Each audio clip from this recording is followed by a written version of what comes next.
Now, moving on to our next session for the day on the topic the power of continuous learning, creating a culture of lifelong development. We have Mr. Ramakrishna Rao, Chief Learning Officer, Page Industries Limited, who is among the LinkedIn Top Voices 2023. In his achievements, he has benchmarked for top 200 global HR Influencer 200 and also Chief Learning Officer for the year 2022. Top 35 Young HR Leader of the year 2022. He is the upcoming author for Career and Trek, also the creator of Leadership Trek and Cultural Trek. So, shall we all put our hands together and welcome Mr. Ramakrishna Rao on the dais?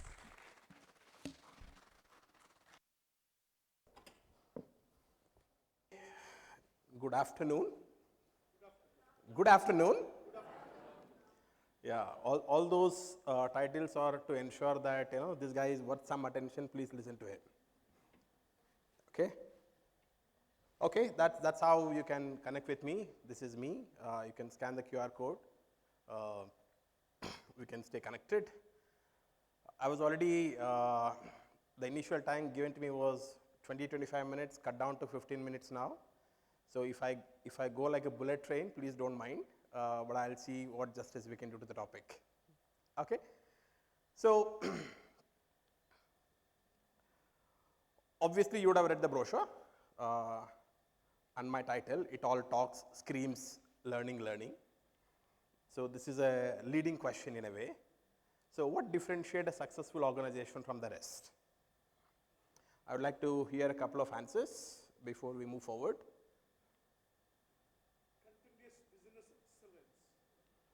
Continuous business excellence. Okay, and how are you defining business excellence?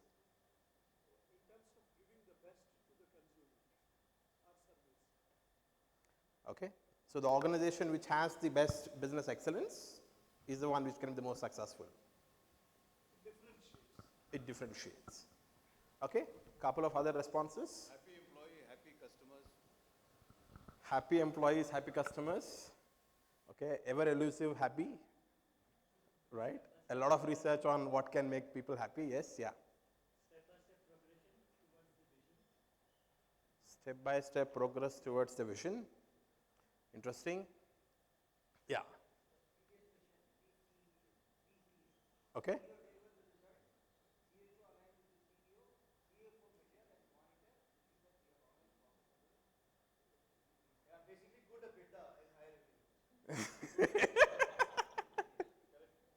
Yeah, so basically what you're saying is if all the C's can work together well, then the business is in good hands.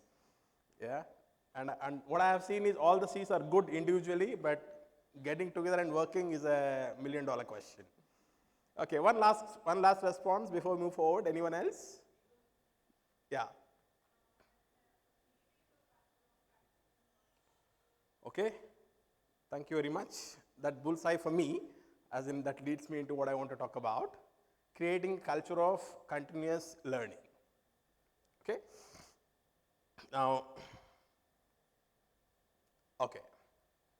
So I'll borrow Peter Singh, and this is what he says: the biggest sustainable advantage for your organization, the organizations which learn faster. And we are not referring here to individuals learning faster, we are referring to organizations learning faster. The organizations that can reinvent themselves as quickly as possible, and the organizations which are constantly reinventing themselves are the ones who are going to sustain for long. And we have seen organizations which nosedive, and we have seen organizations which sustain. Okay, we'll spend a little bit. I'm not going to talk anything about technology, but we'll spend a little bit on Peter Singh's 5 disciplines in terms of learning organization, and after a bit of jargon, focus more on how can we actually bring it alive in our organizations. Okay, right? Continuous learning. This is the keyword, buzzword. That's the $1 million solution. How do you make it is the question. Okay, so when we think of an organizational context, typically as individuals, why do we learn? There could be three possible reasons: learning for survival, learning for self-development, learning for organization development.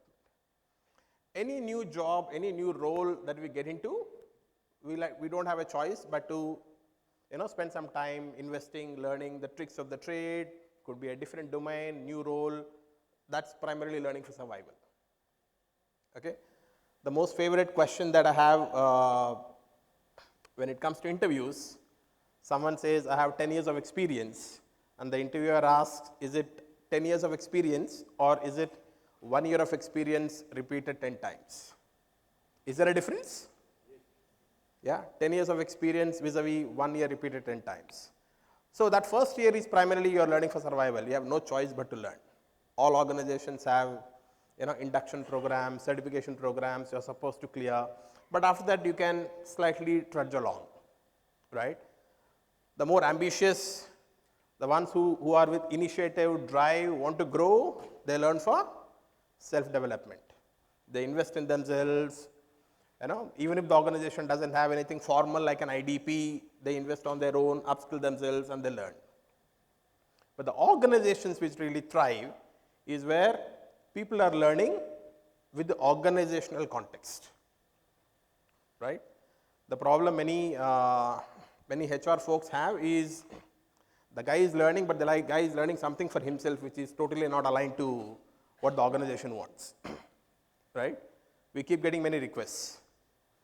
Someone who is in accounts want to learn something about marketing and it's nowhere in the career path, nowhere, etc. But he says, why don't you sponsor this for me? I want to learn this. Good. One of the CHROs that I know of, he also said, I know this one guy who attends some 10 conferences in a year, but I have no idea what he is learning and what he is getting from that. Okay?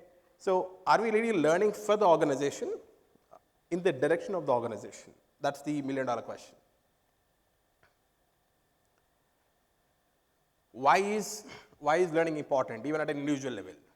We are saying, even if I am not changing my job, the job that I do is constantly changing, right? Earlier, yeah, we saw human resources itself from, personnel, admin, IR, ER to where we are, right? It's completely moved. And even when it comes to L&D roles, from regional training manager to now it's AI prompt champion, okay? And change agents, learning guide, learning anchor, coach, a lot of these titles have come. But the role primarily is L&D. Do training needs analysis, programs, coffee, tea, hotel, training effectiveness, right? But a lot is changing about the job, right? Why is this important?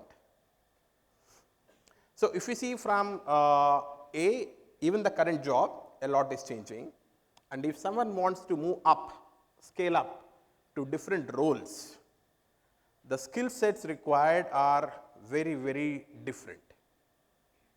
The good performance in the current role doesn't really warrant someone to move into the next role and succeed in that role, because the skill sets required are different.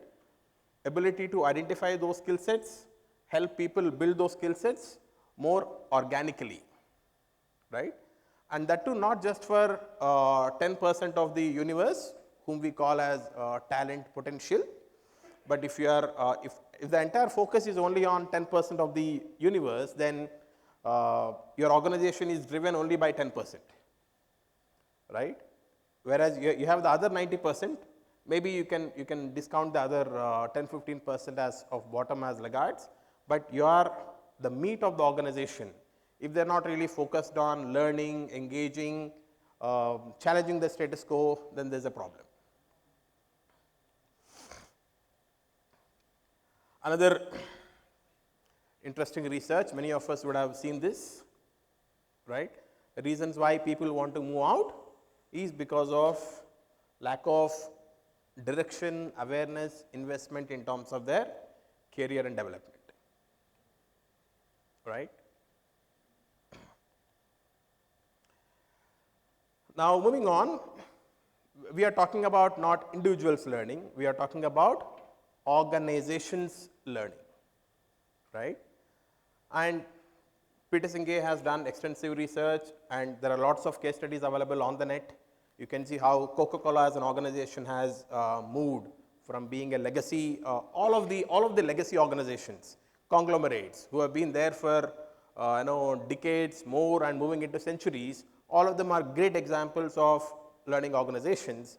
You will see a CEO change or someone who will bring in a culture change, and if you closely track those culture changes, either what Satya Nadella did at Microsoft or many CEOs do, you will see many elements of these. Okay? Now, what are they? We are talking about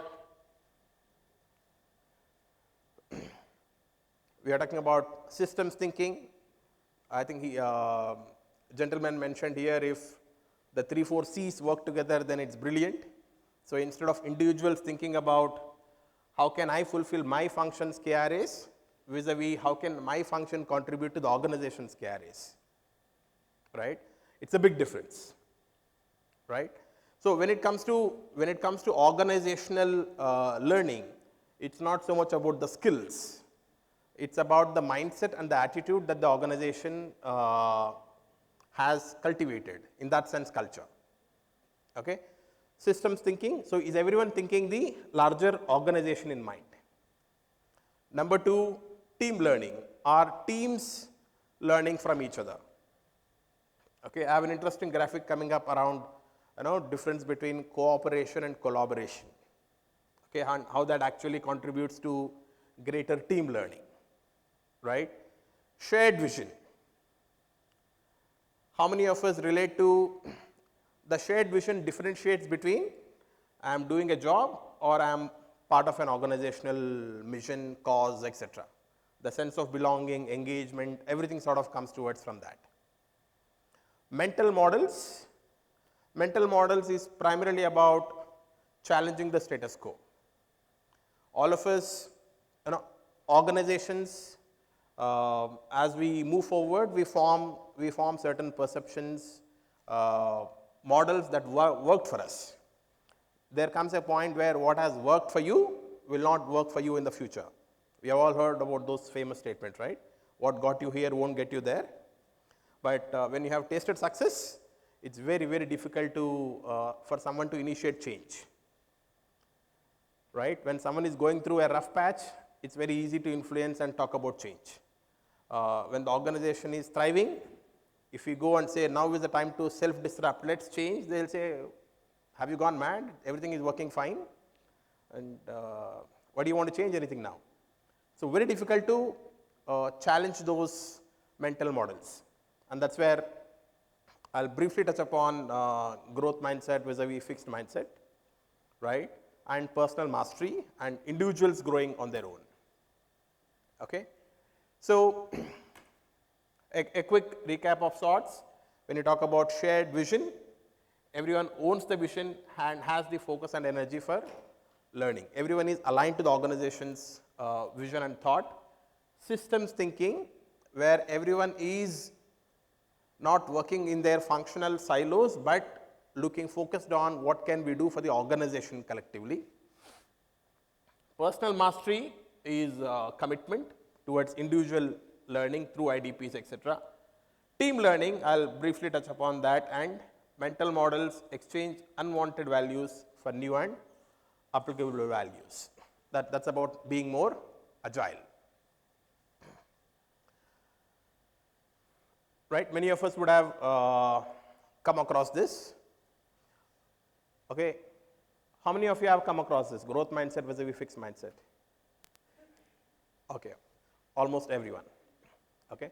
But knowing is one thing, pretty easy. Implementing is very difficult.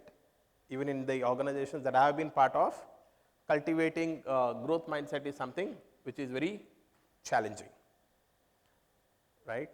How do we, in terms of when we spoke about mental models, trying out different things, experimenting, people focused just not on sustaining their jobs, but about thinking differently, disrupting, self-disrupting, right?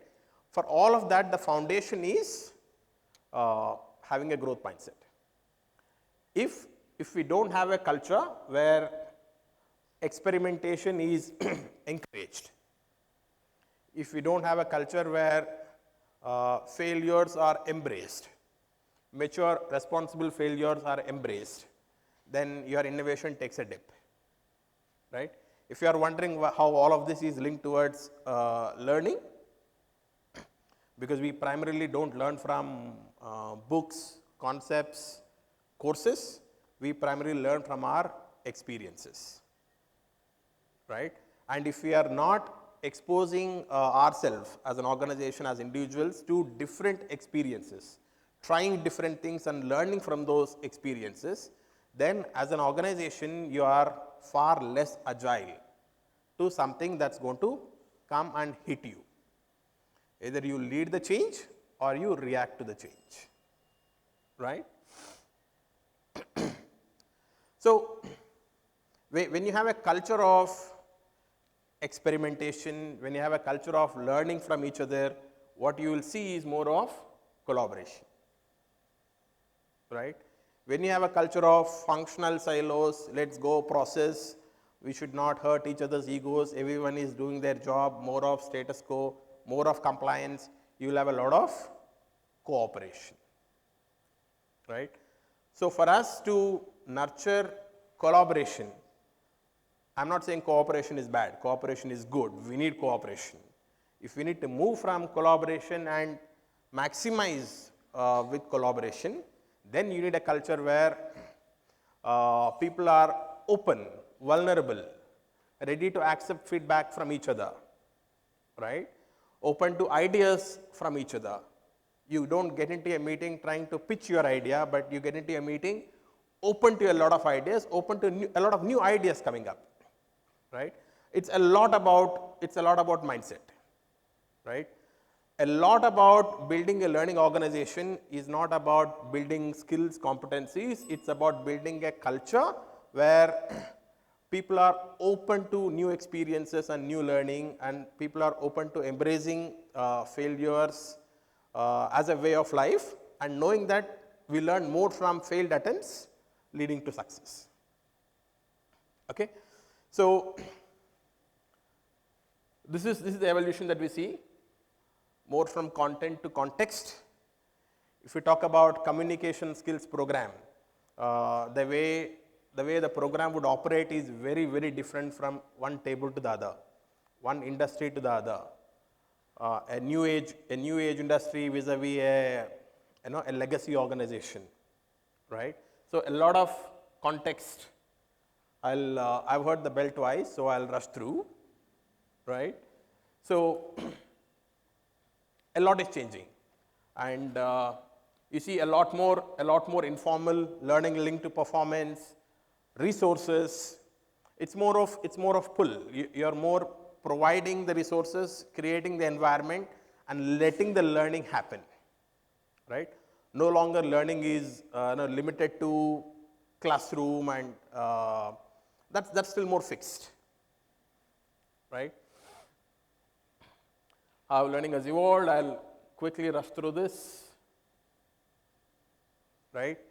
If someone asks me about, tell me your annual learning plan, that's a very tough question to answer, because business itself is struggling with their annual business plan, right? So, things are evolving and we will evolve. Okay, so all the jargon aside, many times when I attend conferences, I feel like, wow, I heard some nice things, but I don't know what to do, right? So, here is my attempt at giving us some ideas on what to do. If we really want this mindset to build in the organization, the first thing we need to do is align and get buy-in from top leadership. If the top leadership feels experimenting and all of this is not, I'll tell you what to do, please do, you are a great manager that way, then forget about learning organization, etc.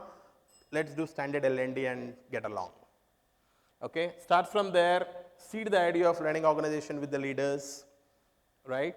Create platforms for experimentation, cross-functional teams working together. That's how you break the silos, right? Otherwise, you have an organization with 20 echo chambers. Echo chambers called marketing, sales, R&D, right? Because they are listening to themselves. Rewarding growth mindset behaviors, nurturing curiosity, choosing compass method over bullseye method, right? Bullseye is very, very sharp, saying, this is, I want you to learn how to write an email. Very, very focused, right? Compass is more broader, right? Pull versus push based learning. Okay. If I continue further, I'll get pushed. So thank you very much. Thank you so much, Mr. Ramakrishna Rao. I would like to invite Ms. Kankana Bara, Group CHRO Healthcare MedTech Limited, to do the honors of stating Mr. Ramakrishna Rao.